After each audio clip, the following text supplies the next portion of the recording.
The following presentation is rated WPC.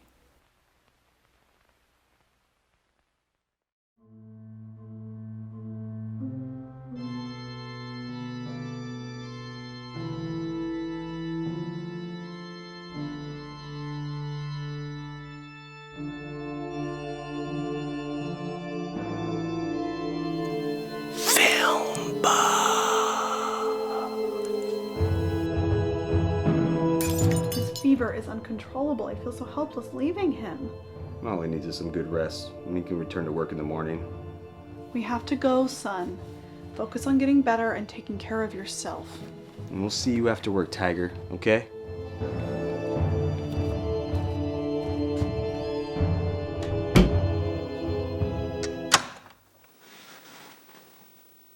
Amazing. One of the worst performances of my career. And they never doubted it for a second. That song go to the lobby.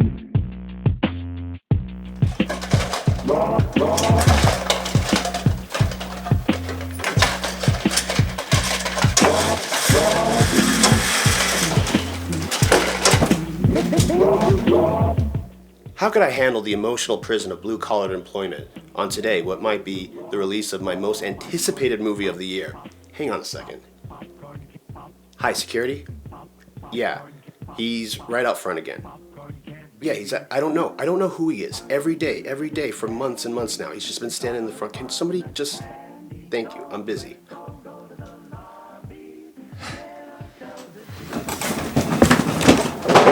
I know it might seem ridiculous to somebody like you how I could refuse an hourly rate just to go and support somebody else's art. But as a true, what they call, cinephile or film buff, I must cater to the simple rules and guidelines at all times.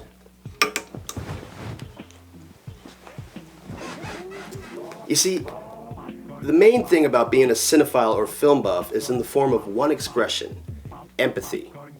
A movie that you may love or is your favorite movie is not made by one person, it's made by several people. You see, a producer will pick the best of every single category so that they can best tell you the story they want to tell you. We're talking costume design, cinematography, musicians. After you realize the full scope of things and how big it is to really pull together a production like that, you start respecting the artistic process more. You show up early enough to see the trailers. You even stay for the end credits. Anything you can to fully take in what the storyteller is trying to tell you by taking you out of your world and into theirs. You see, film is alive. It has a heart that beats and a soul that feels. And if you're not careful, you can miss its relatable message. Or personal attempt to try to speak to you. Now, I know what you're thinking. Oh, I've got a whole bunch of zip files that contain several movie titles, or I've got a Fire Stick inserted into my TV. But let me ask you this. Would you rather, when you're watching your favorite football team play on Sunday night, sit down in front of the big screen, or would you rather be on the field, front and center, in front of your favorite football player who's sweating all over you? My point is, we in the generation of the easily entertained have now settled. We've gone from old film prints to digital projection.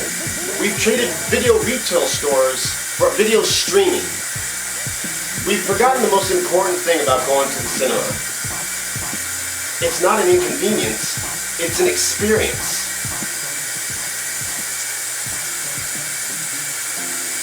Evolution will always remain key to human nature. But we need to start embracing the films of our nostalgia. That includes movies of the past and pop culture and icons and pioneers and even the technologically advanced in cinema making.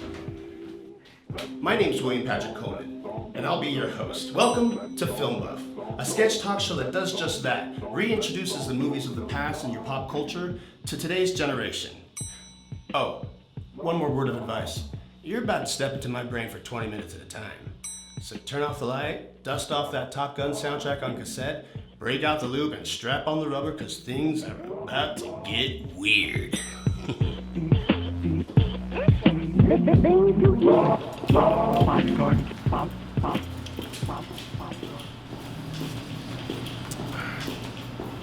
Ryan, tell me you paid already. You know we don't miss the trailers. So you're really doing this, huh? A sketch comedy web series about movies based on the movie-filled mindfuck in your brain? Yeah, it's gonna be great. What seat did you get? For the What? movie? You didn't get tickets? Ryan, no, I didn't get tickets. It's your turn. Are you kidding me? It's fucking opening day.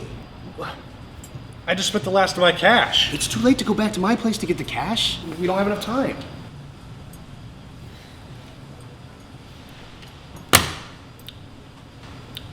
Well, One more rule I'm gonna go ahead and slip in now. Never let anything come between you and the movie that could change your world. I'll take crowd control, you handle employees.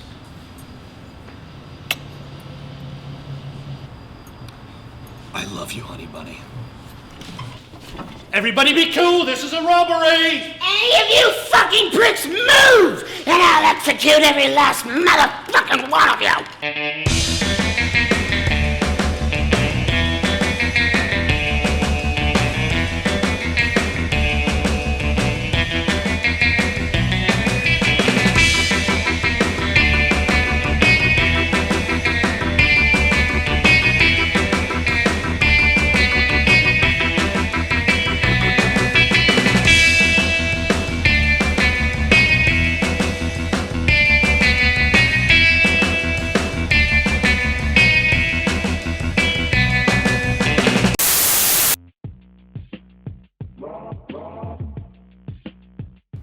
Well, hello there. My name is Bernadette Harlow, and I'm going to be your host today on Tinseltown Trivia. Here's the deal.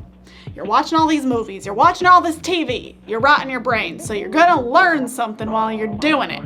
That's how this works. So this week, there's a movie that came out. You may have heard of it. It's called Avengers Endgame. It's quaint, it's cute, lots of cute little people in it. Saw it last night, it was brilliant. See it before the weekend's out so you don't get spoiled. All good things.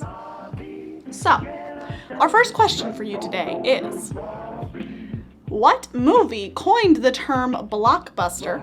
Who directed it? And what year did it come out? Don't worry, I'll see you in a few. Give you some time to Google it on those little smart devices you have.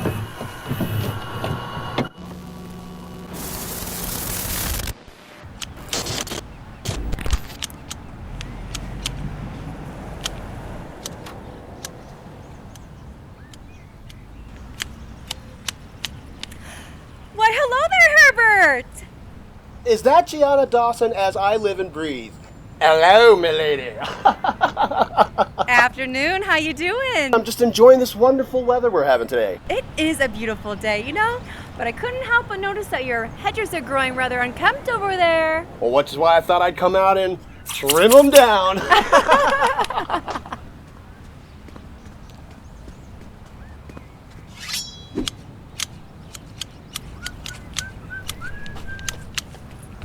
Oh, how is your lovely wife? Her petunias are blossoming this year. I mean, I haven't seen her in forever. You mean Amanda? Yeah, how's she doing? She's doing pretty good. Good. She had an affair. Oh my God, an affair? Yeah, with the family physician. Dr. Jeff? Oh, you know him? Yeah, my family goes to him. Well, we're gonna be seeing someone else.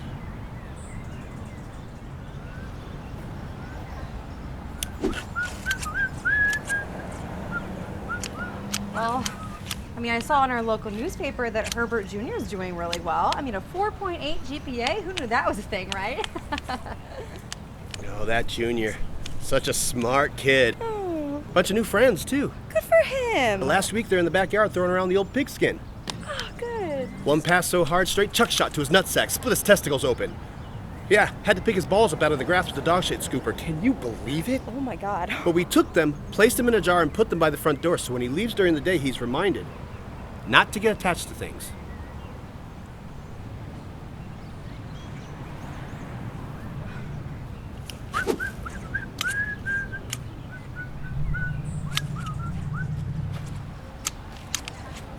Well, I mean, it's good that your daughter Jane's doing well, you know?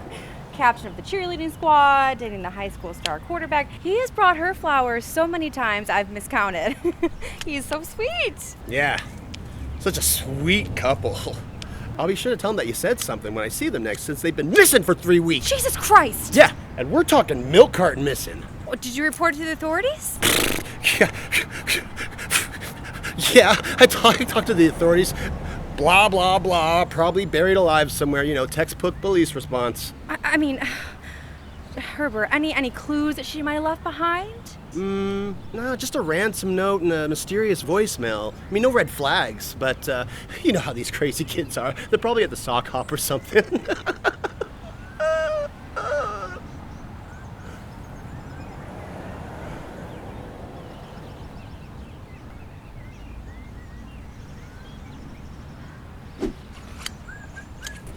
You know, Herbert, I really think you need some emotional support right now. Maybe you should call your brother Bob.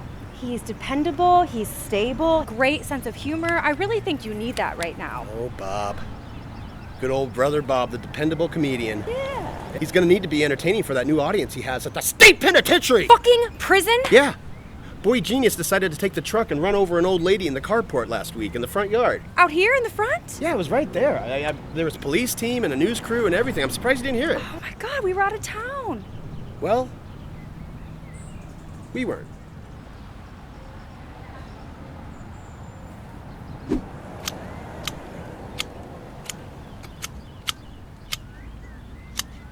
Mom's dead. What? Yeah. Her mental and physical health were failing rapidly, so... Herbert, I didn't know. I'm so sorry. But my brother ran her over in the carport last week with the truck.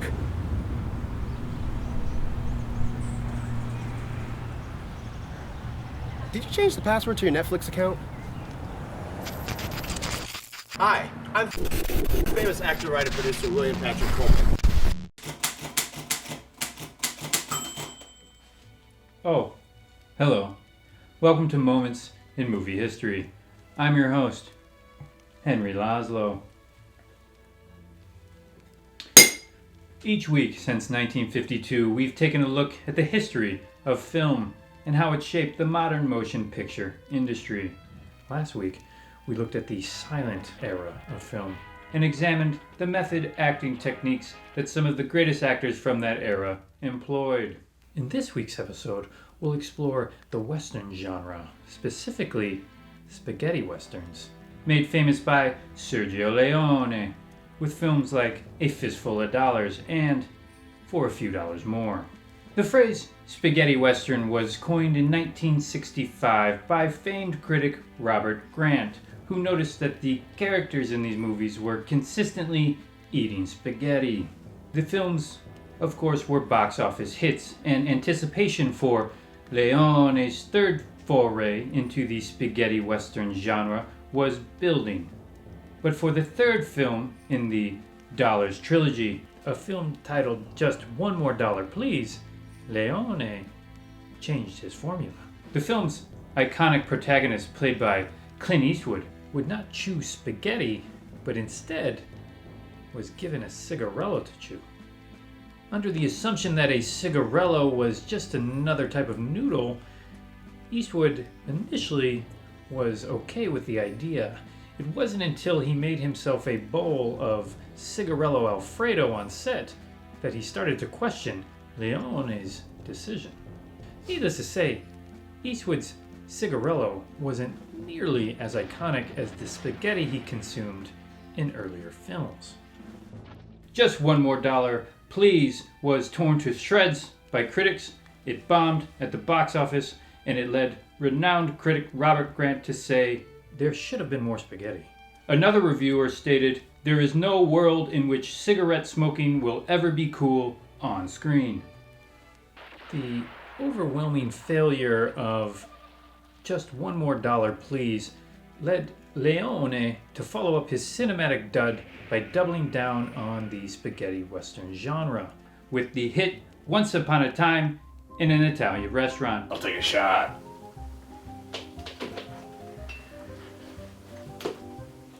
Cheers. The box office success of the spaghetti western genre led to spin-off spaghetti genres such as spaghetti action, spaghetti science fiction, spaghetti horror, spaghetti pornography, spaghetti Marvel movies, and of course, Spaghetti Night Live. Because of Sergio Leone's revolutionary vision, spaghetti is still prominently featured on film to this day.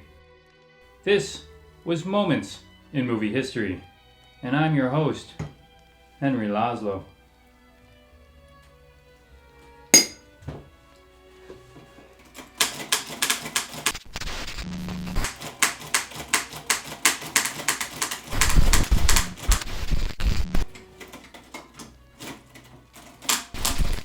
Hi, welcome to our first segment of Cinema Chat here on Filmbuff. Today, we have a very, very special guest for you. He is the producer of horror movies such as Removal, Anarchy Parlor, Raise, and The Girl in the Photograph, starring Kal Penn, which was the last movie that the late great horror icon Wes Craven produced. He's a very, very close friend of mine. I'd like to introduce to you Thomas Mahoney. Hey, Thomas. Hey, how are you? Good. Thanks for being my first guest. Yeah, it's exciting. We've known each other for a bit of time now, haven't we? Yeah, I'd say probably like 20 years. 20 years, grew up together. You teach now, don't you? Yeah, I'm on the faculty at a couple schools for production at the American Film Institute where I went to school. Yeah, conservatory. Yeah, in the thesis production program, and then as well as California Marymount University in South Bay, Palos Verdes. Wow. So yeah, it's been interesting, and at a level of my career where I feel it's important to give back and teach and help instruct the next generation of filmmakers on top of working on my own stuff. You got any Spielbergs in there? We'll see. Any Carpenters? A lot of potential. A lot of potential? Yes, high That's potential.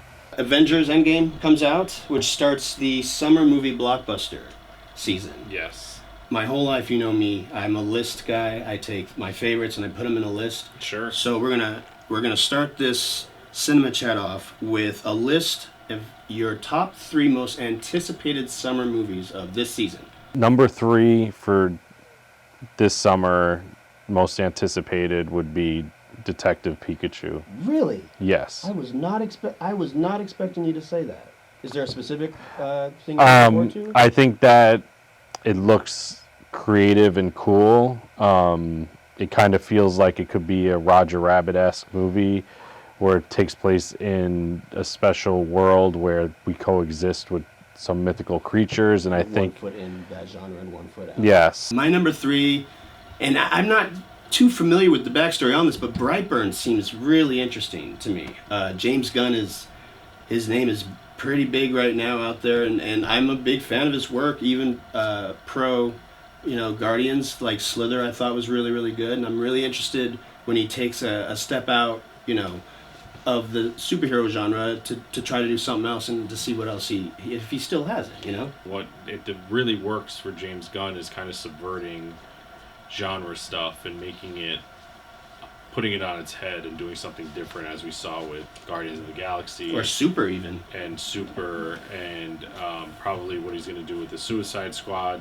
My number 2 is Ari Aster's Midsummer, which is the Ari directed Hereditary. Oh, yes. His horror follow-up. My number 2, and I hate to say it just to be cliche, but man, I am excited about The Lion King. Just because it's Jon Favreau. I felt that The Jungle Book is a story you could tell many different times with the same characters, and it always finds, it's fun. It always finds a way to be really fun. Usually these new Disney reboots, not my opinion in it too much, but they seem to very similar, almost verbatim to the older school movies. But Lion King is one of those that, to me, it doesn't matter how they tell it, but the fact that Jon Favreau is doing it is what really sells it for me. Curious to see what the interpretation is of The Lion King this time around, and what the point of view is, and what the story is, and if they take it in a different direction or take it in the same direction but just tell it in a different way. So what's your number 1? Number 1 is Yesterday. Oh, yeah. Danny Boyle movie. Is that Danny Boyle? I didn't even realize that. Yes, Danny Boyle is one of my favorite filmmakers. it kind of falls into this Slumdog Millionaire yes, and Trainspotting. Right, and it kind of, it's about this guy wakes up one morning in a world where the Beatles don't exist, and he recreates some of their songs, I think, and introduces their songs to people. And I think Danny Boyle, if anybody could pull something off like that, and I think I'm really excited to see that movie. It's a really interesting number one. I think it's much more interesting than my number one is, of course, I had to bring it up once Upon a Time in Hollywood. I think that's going to be the movie for me. This cast is out of control. There's a lot of great people in there. The late, great Luke Perry. You got Leo and Brad. Also very scarce on the plot like he usually is. But I don't see this being jam-packed for nothing. I mean, this is almost reminiscent of True Romance or Natural Born Killers with the type of stack of actors he has in this. For me, that movie, it's definitely in my top 10 for the summer. And for me, it's like, when it comes back, Tarantino's probably my top 10 filmmakers. And I understand the criticisms against him, but I'm a defender, and I think Inglourious Basterds is a masterpiece, and I like Django Unchained, and as far as like his newer stuff, his post kind of Kill Bill filmography, but he has like a approach where he takes it in a different direction and kind of shows you something different, and I'm excited to see it. I think it's all going to depend on the point of view of the story, which I'm sure will be great, and the idea of what the through line of that movie is even about. So yeah, there's definitely some stuff out there to really enjoy and sink our teeth into this summer, so I'm excited. Well, plenty of reasons to go back out to the theater. Tommy, thank you so much for being my first guest on Cinema Chat. My pleasure. All right, this is Thomas Mahoney. And Happy birthday to you. It's his birthday today. Happy birthday to you. 24. I didn't know it was 24. Yeah, there you you're go. younger than I am. Who knew? We wanted to do something special for the first episode, so it happened to fall on your birthday. Thank you Happy so much. Happy birthday, buddy. Thank you. Thank you very much. This is Cinema Chat. My favorite Ralph's cupcake. Seriously. Thank you.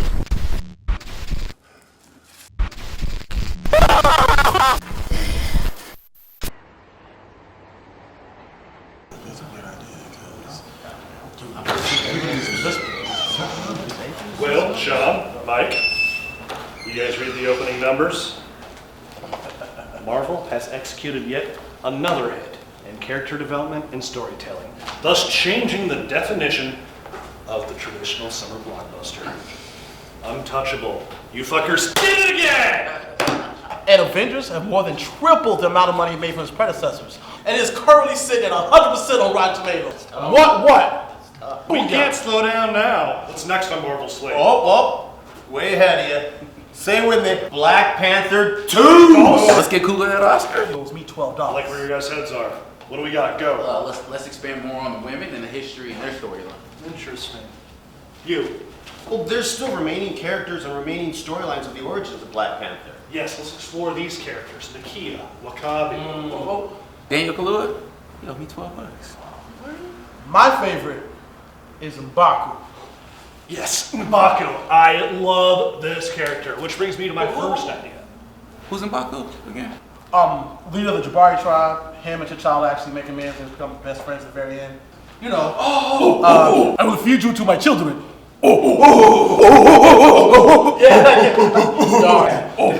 And get this, in the sequel, we will pit M'Baku against the Black Panther, his king. Make him the bad guy? Yeah, and here's the best part. It's all part of comic lore.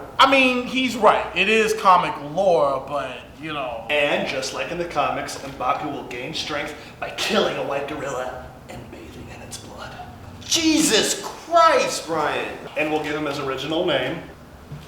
Wait, you don't mean... The Man-Ape. He did it. What? He said that out loud. The Man-Ape. Wow, he doubled down. What? Hold on. Okay, listen, Talk to guys, your calm boy down, right calm now. down. Listen, I just want to make sure that we're all on the same page here, because the guys here think that what you're saying is that you're going to take a 6-foot African-American actor, and he's going to bathe in white gorilla's blood And he's going to refer to himself by the name Man-Ape. Yes. Great, so it sounds like we're all on board then. Look, we can't call someone mayonnaise, no matter, where it originated from. Like, we just can't do it. But you have to remain loyal to the fans. We need to remain loyal to equal representation. Plus, on top of all that, dude, it's crazy inappropriate. How is it inappropriate? Call that nigga Man-Ape. Dude, talk to your boy. I will take a knee and get the fuck out of here right now. I don't have to be here. Okay, quick show of hands. Who here doesn't agree that we shouldn't take the bold initiative to steer the franchise in this direction? Now keep in mind, it's for the fans. Show of hands.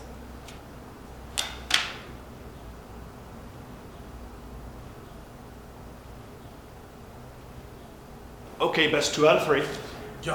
Ryan, I have Winston Duke on the line. Great, patch him through, Diane. We'll pitch this to Winston, he'll be on board with the Man-Ape, and then we go public today. Exactly, yes. And you see, Winston, it's for the fans. Fuck no. You shouldn't mention this to anyone ever again. We were only trying to help. Okay, I didn't want to pull rank here, but I'm a producer on this project. And I'm just trying to remain loyal to the fans, and it's what the comic book creators originally intended. God damn it, we're doing it! That's that. This is gonna destroy my brand. All right, it's settled. Winston Duke, by contract, will portray the Man-Ape, Black Panther's nemesis, the Black Warrior, who gains strength by bathing in white gorilla blood. Please, God, no. Yeah, Ryan, we can't name a character Man-Ape. Why not? You can't associate apes with African Americans. It's a racial slur. It's offensive. That part? Yes. What do you mean? Because black people look like monkeys.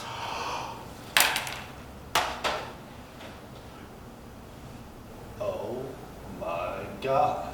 It's been sitting in front of my face this whole time. Yes, we've been trying to tell you for a couple of hours now. You're a racist! What? Only a sick bigot would compare the beautiful race of Wakanda to primates. Guys, back me up here. Mike, Sean, come on. People like you make me sick. What? Come on, guys, what just happened now? This meeting's adjourned. I'm sure Will has a clan meeting to attend. Very disappointed. Sean, you're my ride.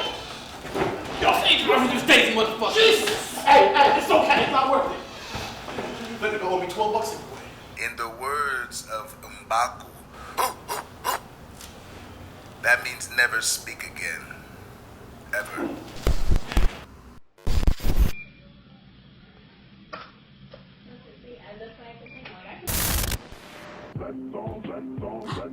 Hello there! Welcome back.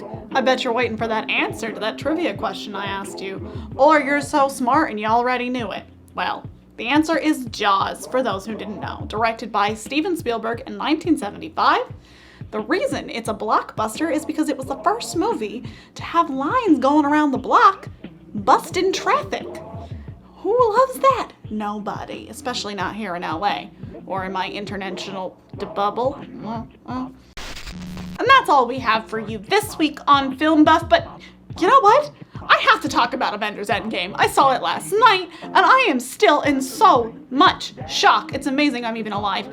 They killed... On an all-new McGlock tangles with a mysterious woman from his past. Things get hot and heavy until things get deadly. Damn it, McGlock. Just because she's a lady doesn't make her a peach. You don't even know her. All I know, Chief, is that we're connected. Mysterious as she may be, one thing's clear. She's got McGlock by the cojones. We belong together. I can feel it in my bones. That's just the poison talking. You'll be dead within the hour.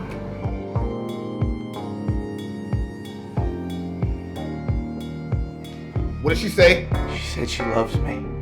I think she said she loves me. Will she steal McGlock's heart, or will she split it in two? Will she take McGlock to the altar, or hurl him into an open grave? Kimberly Bustiano guest stars in an explosive episode of McGlock, Tuesday at 9 after the season premiere of Dunkelman. Let me take you back to the future. I was home alone with nothing to do, so I hopped in the car, headed to the mall. If life's a box of chocolates, I'm eating them all. There she was, working the counter. Don't know what it is, but there's something about her I got to approach, but I don't have the balls. Come on, Buckman, you're killing me, Smalls. Okay, I can approach her. I know I can, I'm a brave little toaster. But what's my line? I need one for real though. No, you don't, just keep it short like Willow. No pressure, just don't be lame. Ask her favorite book or video game. You're right, keep it light, that's a good call. So I asked her if she likes movies or football. Let's go with the rhythm we flow, so they pop the popcorn and lock the doors. Let's go front, back to rows, yeah, you know where we at. Let's start the show. Let's go with the rhythm we flow, so they pop the popcorn and lock the doors. Let's go front, back to rows, yeah, you know where we at. Let's start the show. Now, I'm on the job with the boss in my face. I'm wishing I could get a little more office space. Whatever though, I got a plan to escape, but thinking if you don't stop, it's face off. I'm Nick Cage, I'm going crazy, get me out of this place. I'll go like Swayze and Ghost, it's like no trace. You call and they see when it's cold on the K's, cause I go like speed, you know, no brakes. Hey, did you say something? I turned around, it's Goodwill Hunting. I saw him there, all tall like no stunting. Yeah, he could back it up like, well, I'm no frontin'. There, cut to the chase. You heard what I said, you got these tickets in hand, and I don't like to play games. I'm a gone girl that's catch Affleck. Let's go with the rhythm we flow, so they pop the popcorn and lock the doors. Let's go front, back to rows, yeah, you know where we at. Let's start the show. Let's go with the rhythm we flow, so they pop the popcorn and lock the doors. Let's go front, back to rows, yeah, you know where we at. Let's start the show. I meant later, what is this? Oh, come now, you should like risky business. Okay, sure, but aren't you gonna get in trouble? I've been working all day, I need a break, I'm on a double. Alright, well, what's your favorite genre? Do you like comedy, sci-fi, or drama? I like you and the way that you're asking. I hope you won't judge when I say I like action. Nope, sorry for the pause. I like action too, no judgment at all. Well, okay, so then take your choice. Cars, planes, or boats, which one, bad boy? Oh, there's a theater. Hey, where you going? We gotta get tickets before we can go in. Oh, what the hell? I knew I had to get her when I heard her yell, I could be your greatest adventure. Let's go with the rhythm we flow, so they pop the popcorn and lock the doors. Let's go front, back to rows, yeah, you know where we at. Let's start the show. Let's go with the rhythm we flow, so they pop the popcorn and lock the doors. Let's go front, back to rows, yeah, you know where we at. Let's start the show.